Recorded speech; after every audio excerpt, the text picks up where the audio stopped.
Hello everyone, I am Niranjan and welcome to our channel Law with Niranjan.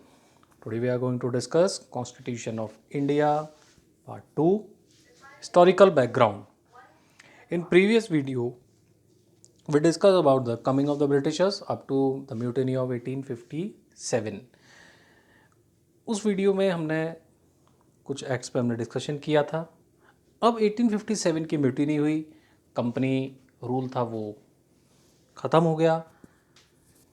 अब नई starting हुई. नई starting क्या हुई? एक नई स्टोरी आई.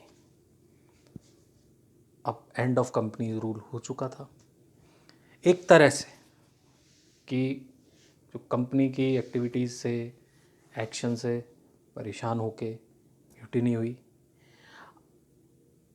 वो म्यूटिनी सक्सेसफुल एक्चुअली नहीं हुई, लेकिन फिर भी ब्रिटिश गवर्नमेंट को सोचने पे फोर्स किया कि कुछ तो लैक्यूनाज रह रहे हैं. अब क्या हुआ? 1858 का गवर्नमेंट ऑफ इंडिया एक्ट आया. इसमें क्या हुआ? इसमें जो सबसे बड़ा ऑब्जेक्टिव था इस एक्ट को लाने का 1858 का, वो सबसे बड़ा ऑब्जेक्टिव ये था कि जो हमारा लास्ट प्रीवियस एक्ट था इससे पहले वाला, पिट्स इंडिया एक्ट 1784 वाला, उसमें इन्होंने ड्यूअल गवर्नमेंट की कहीं ना कहीं बात की थी. ड्यूअल गवर्नमेंट की बात हुई थी. किस सेंस में हुई थी मैं थोड़ा सा रिकॉल करा देता हूँ. पिट्स इंडिया एक्ट में क्या हुआ था? कंपनी के जो अफेयर्स थे इनको इन्होंने डिस्टिंग्विश किया था, कर दिया था टू पार्ट्स में. जो आपको अगर if you remember, commercial and political. तो वो ड्यूअल गवर्नमेंट का एक कहीं ना कहीं से स्टार्टिंग एक कंसेप्ट आ गया था, लेकिन वो ड्यूअल गवर्नमेंट का फेल हुआ. Board of control completely failed, directors completely failed. अब क्या हुआ? अब 1858 के एक्ट ने ट्रांसफर कर दिया किसको? गवर्नमेंट ऑफ इंडिया को कंपनी से लेकर ब्रिटिश क्राउन को, कि कंपनी के हैंड से लेकर और ब्रिटिश क्राउन को ट्रांसफ़र कर दिया. अब अमेंडमेंट्स तो होंगे ही होंगे, क्योंकि अब नया रूलर्स आ गए. Ruler in the sense company से हट के अब डायरेक्ट ब्रिटिश क्राउन, यानी न्यू मेंबर्स आ गए, उनकी न्यू थिंकिंग आ गई. इन्होंने क्या किया? सबसे फर्स्ट जो पावर्स ऑफ द क्राउन था, यानी जो क्राउन की पावर्स होंगी उनको कौन एक्सरसाइज करेगा? उसको अब एक्सरसाइज करेगा secretary of state for India, और उनको असिस्ट करेंगे न्यू काउंसिल जो 15 मेंबर्स की होगी. इस काउंसिल को कहा गया काउंसिल ऑफ इंडिया, यानी नए लोग नई अप्रोच से वापस से वर्क स्टार्ट करेंगे. चलो यहाँ तक भी ठीक रहा, कुछ दिनों तक ये डाइजेस्ट हुआ. एंड उसके बाद लैक्यूनाज हर जगह रहते हैं, डिफेक्ट्स हर जगह होते हैं. इंडियन काउंसिल एक्ट ऑफ 1861 को लेके आए. इसका जो बेसिक इंपॉर्टेंस था वो ये था, ये रिप्रेजेंटेटिव इंस्टीट्यूशन की बिगिनिंग था, इंडियन काउंसिल एक्ट ऑफ 1861. और इसी एक्ट ने लेजिस्लेशन के वर्क को फर्स्ट टाइम एसोसिएट किया, यानी लेजिस्लेटिव पावर्स को ये एक्ट लेके आया. यानी इसमें दो ही वर्क हुए थे. फर्स्ट 1861 में आपको इतना ही ध्यान रखना है, इतना ही, you have to remember this only 2 points, कि in this act Indian Council Act of 1861 brought about the beginning of the representative institution, and second one is first time associated with the work of legislation. बस दो ही चीज़ें आपको इसमें ध्यान रखनी है. ये भी फेल हुआ. फिर ये लेके आए इंडियन काउंसिल एक्ट 1892. इस एक्ट ने 3 थिंग्स को अचीव किया. What are the things? Central और प्रोविंशियल काउंसिल्स में मेंबर्स के जो नंबर थे उनको इंक्रीज़ किया सबसे पहले. सेकंड इसने किया इलेक्शन सिस्टम को लेके आया, एंड द थर्ड किया काउंसिल्स के फंक्शंस को इसने और ब्रॉड रूप में इसको इनलार्ज कर दिया। एंड 1892 के इंडियन काउंसिल एक्ट से रिप्रेजेंटेटिव गवर्नमेंट की फाउंडेशन हुई। थ्रू दीज थ्री थिंग्स, इनसे रिप्रेजेंटेटिव गवर्नमेंट की एक फाउंडेशन हुई। फिर आया Indian Council Act of 1909। It's a very important and very famous Morley Minto reforms. इसने क्या किया? They introduce a representative and popular element. किस तरह का? जो मार्ले मिंटो ने कहा कि रिप्रेजेंटेशन देने के लिए रिप्रेजेंटेटिव को आगे लाया जाए, एंड जो लेजिस्लेटिव काउंसिल्स हैं सेंट्रल की और प्रोविंसेस की, उनकी साइज को बढ़ा दिया जाए, यानी रिप्रेजेंटेशन को और बढ़ा दिया जाए, पब्लिक रिप्रेजेंटेटिव्स को आगे लाया जाए। ये आपका मार्ले मिंटो रिफॉर्म्स था। इस तरह से ये कहानी 1919 तक चलती रही। अब सेल्फ गवर्नमेंट का टाइम आया कि अब सेल्फ गवर्नमेंट भी आएगी, जो 1919 से 1947 तक हम देखेंगे। इसमें सबसे पहले ये लोग लेके आए the Government of India Act 1919, जिसे कहा गया Montagu Chelmsford report, in short MCR। इसमें क्या हुआ? इसका सबसे लैंडमार्क जो इसने काम किया वो किया कॉन्स्टिट्यूशनल डेवलपमेंट ऑफ इंडिया, यानी हमारे कंट्री का कॉन्स्टिट्यूशनल डेवलपमेंट पे इसने ध्यान दिया। कुछ मत करो, कॉन्स्टिट्यूशन जो अभी तक चला आ रहा है from the beginning to present, अभी तक इन द सेंस 1919 तक, इस कॉन्स्टिट्यूशनल मशीनरी को चेंज किया जाए। मशीन इन द सेंस जो SOP जो एक चली आ रही है, इसको चेंज किया जाए। इस सेंस में एंड इस डायरेक्शन में इन्होंने गवर्नमेंट ऑफ इंडिया एक्ट 1919 को लेके आए। इसके मेन फीचर्स क्या रहे 1919 के? सबसे पहले डिक्लेरेशन हम समझते हैं। इसने प्रॉमिस किया कि हम आपको एक रेस्पॉन्सिबल गवर्नमेंट देंगे। किनको? इंडियंस को, यानी हमें, कि हम आपको एक रेस्पॉन्सिव गवर्नमेंट देंगे। सेकंड, प्रोविंसेस में डायरकी लेके आएंगे। डायरकी का मीनिंग होता है डबल रूल,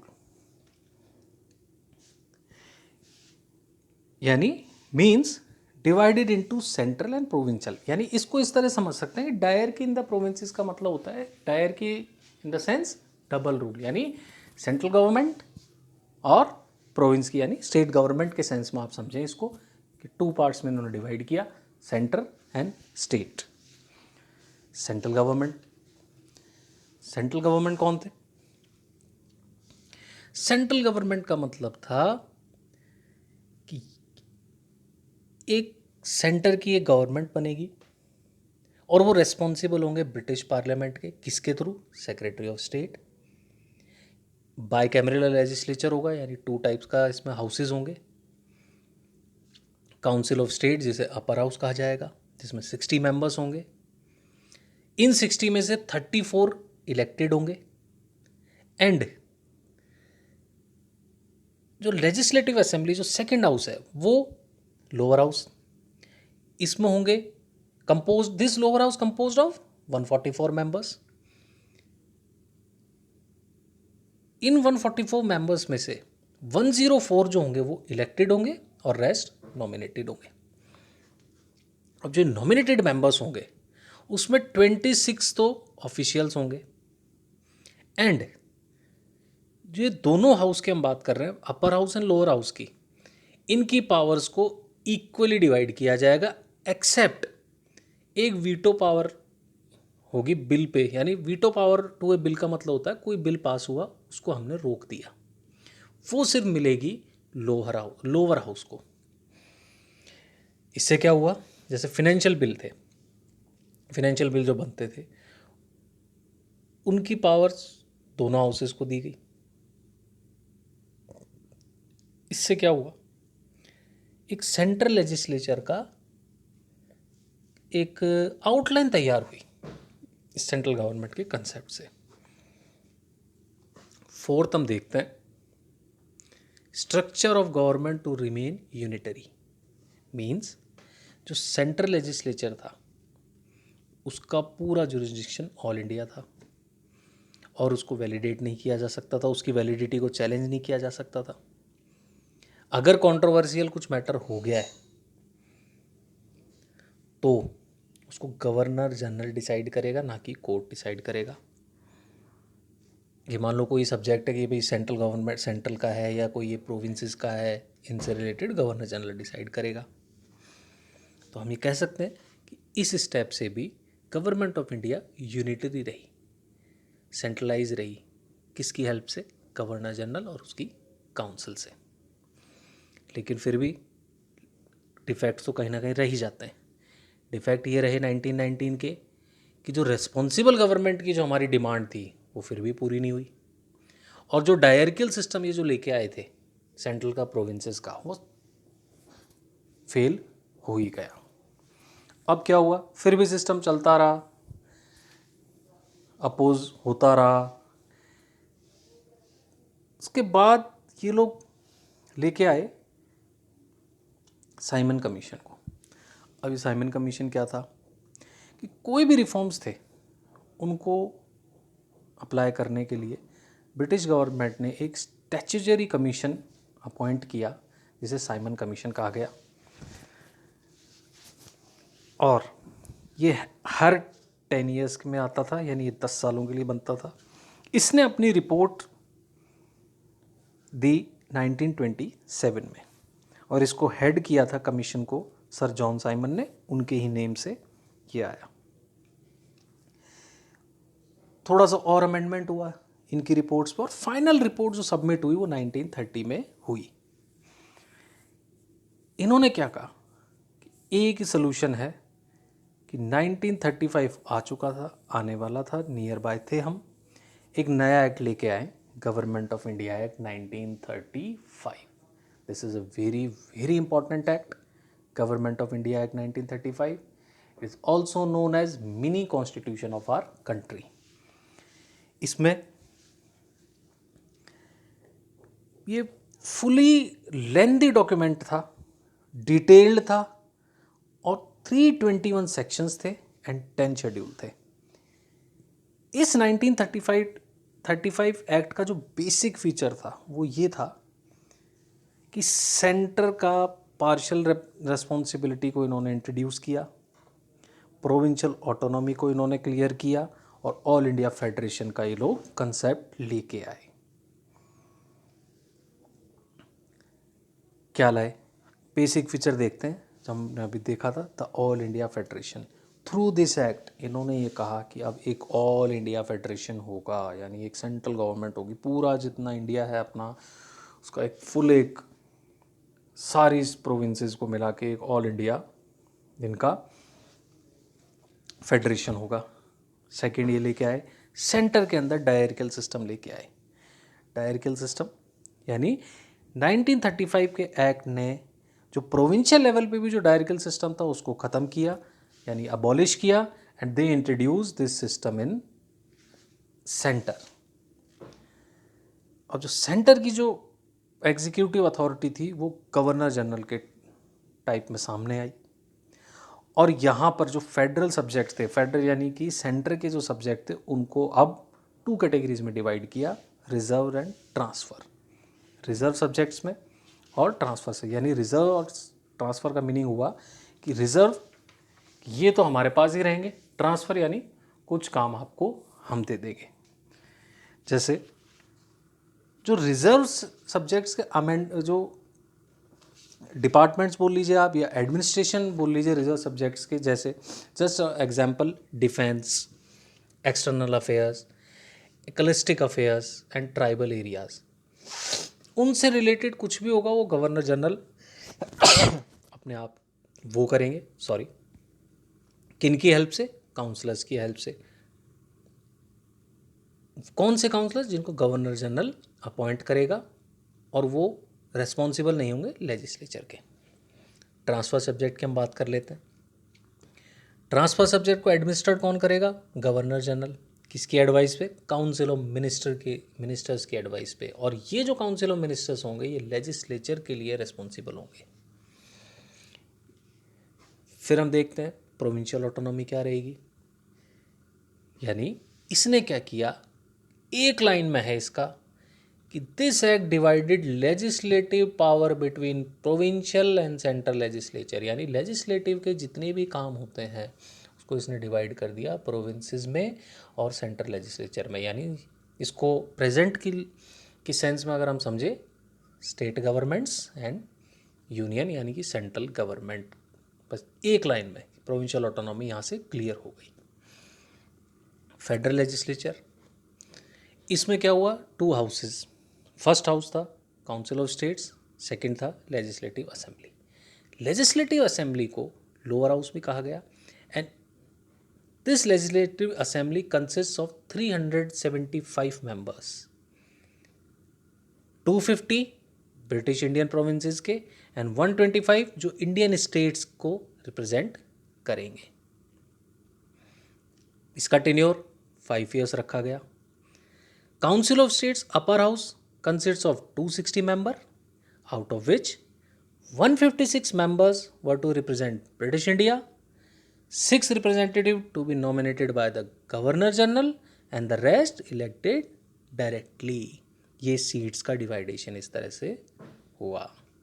अब हम बात कर लेते हैं प्रोविंशियल गवर्नमेंट की, यानी प्रोविंस की गवर्नमेंट कैसे बनेगी। गवर्नर होगा एंड काउंसिल ऑफ मिनिस्टर्स होंगे उसको एडवाइस करने के लिए। Governor head of the executive होगा। वहाँ पर 3 टाइप्स की पावर्स गवर्नर को दी गई, डिस्क्रिशनरी, सेकंड दी गई powers exercise in his individual judgement, third दी गई powers to be exercise on the advice of the ministers. Means governor को 3 पावर दी गई यहाँ पर, डिस्क्रिशनरी यानी उसकी खुद की, कुछ अगर इंडिविजुअल जजमेंट लेना हो उसकी पावर, और मिनिस्टर्स जो एडवाइस करेंगे उस पर वो काम करेगा। इस तरह की वो 3 पावर्स उसको दी गई। लेकिन इसके साथ साथ इन एडिशन उसको एक स्पेशल रिस्पॉन्सिबिलिटी भी दी गई कि जो एडवाइस है मिनिस्टर्स की वो उनको मना भी कर सकता है, यानी ओवरराइड कर सकता है। 6 देखते हैं हम इसका, प्रोविंशियल लेजिस्लेचर में इन्होंने क्या अमेंडमेंट किया। जो Bombay, Bengal, Madras, Bihar, Assam and the United Provinces थे वहाँ पर ये बाई कैमरल सिस्टम लेके आए, यानी वहाँ पर ये 2 हाउसेज इन्होंने बनाए। और जो अदर 5 प्रोविंसेस हैं वहाँ पर यूनिकैमरल बनाए, यानी यहाँ भी 2 हाउसेज का इस्टेब्लिशमेंट इन्होंने किया। 7th क्या, distribution of legislative power between the centre and the provinces. इन्होंने अब क्या किया, जो लेजिस्लेटिव पावर्स थी उनको सेंटर और प्रोविंसेस में डिस्ट्रीब्यूट कर दिया।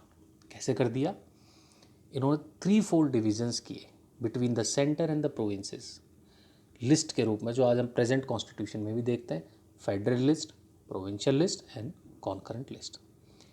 फेडरल लिस्ट जो लेजिस्लेचर है उसको एक एक्सक्लूसिव पावर मिली, जो फेडरल लिस्ट के अंदर सब्जेक्ट्स दे रखे थे, इसमें 59 सब्जेक्ट्स थे। प्रोविंशियल लेजिस्लेचर को प्रोविंशियल लिस्ट मिली, इसमें 54 सब्जेक्ट्स थे।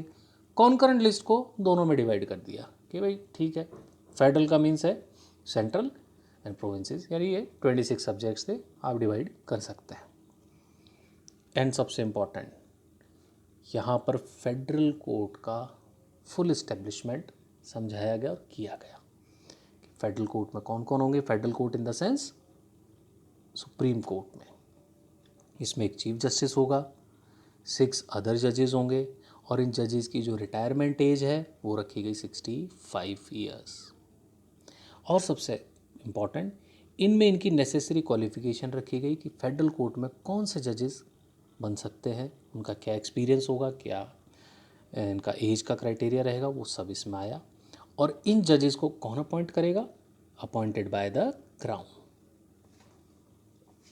ये सबसे इंपॉर्टेंट रहा 1935 का, एक्सेप्ट भी किया गया। फिर मार्च 22, 1942 को क्रिप्स मिशन आया कि प्रॉब्लम बढ़ती जा रही थी। किस सेंस में बढ़ती जा रही थी? सेकेंड वर्ल्ड वॉर चल रहा था, ब्रिटेन वॉर वहाँ भी लड़ रहा था और इंडिया को भी कंट्रोल कर रहा था। ब्रिटेन एक्चुअली अपनी खुद की सिचुएशन से परेशान हो गया। इन्होंने क्या किया, इमीडिएट क्रिप्स मिशन को लेके आए और 22 मार्च 1942 को क्रिप्स मिशन बना। सर स्टेफर्ड क्रिप्स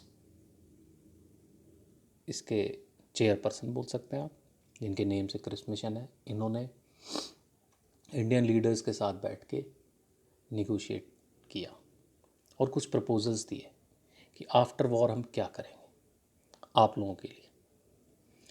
इन्होंने कहा कि हम एक इलेक्टेड बॉडी बनाएंगे जो एक न्यू कॉन्स्टिट्यूशन ऑफ इंडिया को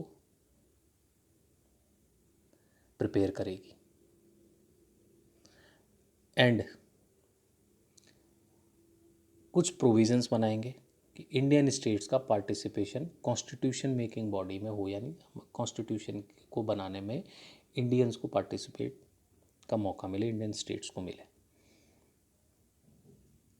ब्रिटिश गवर्नमेंट सिर्फ इतना सा करेगी कि ब्रिटिश इंडिया के अंदर जो प्रोविंस है उनके लिए कुछ अगर लगता है तो न्यू कॉन्स्टिट्यूशन हम बनाएंगे, नई ट्रीटी करेंगे हिज मैजेस्टी गवर्नमेंट और कॉन्स्टिट्यूशन मेकिंग बॉडी के साथ। इन्होंने ये सिर्फ 2 काम लिए। नेक्स्ट इन्होंने क्या कहा, इन्होंने कहा कि जो कॉन्स्टिट्यूशन मेकिंग बॉडी होगी उसमें जो पर्सन्स होंगे वो प्रोविंशियल लेजिस्लेचर से इलेक्टेड होंगे और कुछ होंगे इंडियन प्रिंसेस नॉमिनेटेड, जब तक कि इंडियन लीडर्स उस बात को अपोज ना करें। हिज मैजेस्टी गवर्नमेंट जो है वो सारी रिस्पॉन्सिबिलिटी लेगी डिफेंस की, यानी रिटेन और कंट्रोल एंड डायरेक्शन करेगी उसको डिफेंस को। लेकिन क्रिप्स मिशन की किसी भी रिकमेंडेशंस को, प्रपोजल्स को एक्सेप्ट नहीं किया हम लोगों ने। इस वजह से ब्रिटिशर्स ने इसको रिजेक्ट कर दिया। फिर इन्होंने कैबिनेट मिशन को भेजा 1946 में, जो 4 मार्च 1946 को इंडिया में लैंड हुआ। इसमें 3 ब्रिटिश कैबिनेट मिनिस्टर्स थे, sir lord Pethick Lawrence, sir Stafford Cripps and mister Alexander. इन्होंने प्रपोजल्स दिए। क्या दिए? एक, फर्स्ट कि there should be a union of India, यानी यूनियन ऑफ इंडिया होना चाहिए। कौन कौन इंक्लूड होंगे? ब्रिटिश इंडिया, यानी जहाँ जहाँ ब्रिटिश गवर्नमेंट का रूल है, प्लस स्टेट्स, इनको मिला के या मिक्स करके एक फुल यूनियन ऑफ इंडिया होना चाहिए। क्राउन की जो पैरामाउंसी है उसको लैप्स किया जाए। कॉन्स्टिट्यूएंट असेंबली जो है वो इलेक्टेड हो और एक इंटरिम गवर्नमेंट का सेटअप हो। ये बात हमें और ये प्रपोजल्स हमें अच्छे लगे और हमने जुलाई 19 और इसको कैबिनेट मिशन के सारे प्रपोजल को एक्सेप्ट किया गया और इसी कैबिनेट मिशन की सारे प्रपोजल्स को मानते हुए जुलाई 1947 में फर्स्ट इलेक्शन हुए। उसके बाद इंडियन इंडिपेंडेंस एक्ट ऑफ 1947 आया। इसने प्रोविजंस क्या दिए? इसने कहा 2 इंडिपेंडेंट डोमिनियंस होने चाहिए, India and Pakistan. East dominion का अपना अपना गवर्नर जनरल होगा जो अपॉइंट करेगा किंग। कॉन्स्टिट्यूएंट असेंबली दोनों की अलग अलग होगी और दोनों को एम्पावर्ड होंगी वो अपने लॉज बनाने के लिए। और आफ्टर 15 अगस्त 1947 ब्रिटिश गवर्नमेंट का कंट्रोल इन दोनों डोमिनियंस और इन प्रोविंसेस पे नहीं रहेगा जब तक इन दोनों डोमिनियंस और प्रोविजंस के नए कॉन्स्टिट्यूशन नहीं बन जाते हैं तब तक गवर्नमेंट ऑफ इंडिया एक्ट 1935 दोनों डोमिनियंस और प्रोविंसेस पे अप्लाई होगा। इंडियन डोमिनियन के लिए क्या हुआ कि जो secretary of the state for India था उसको अबॉलिश कर दिया गया और उसकी जगह लेके आ गए secretary of the Commonwealth of Nations. और इस एक्ट ने ब्रिटिश कंट्रोल को पूरे इंडियन स्टेट से लैप्स कर दिया। ये आपका 1947 का लास्ट एक्ट था। 15 अगस्त 1947 को हम इंडिया और पाकिस्तान 2 डोमिनियंस में डिवाइड हो गए। तो आई होप ये वीडियो आपको अच्छा लगा होगा। Thank you all.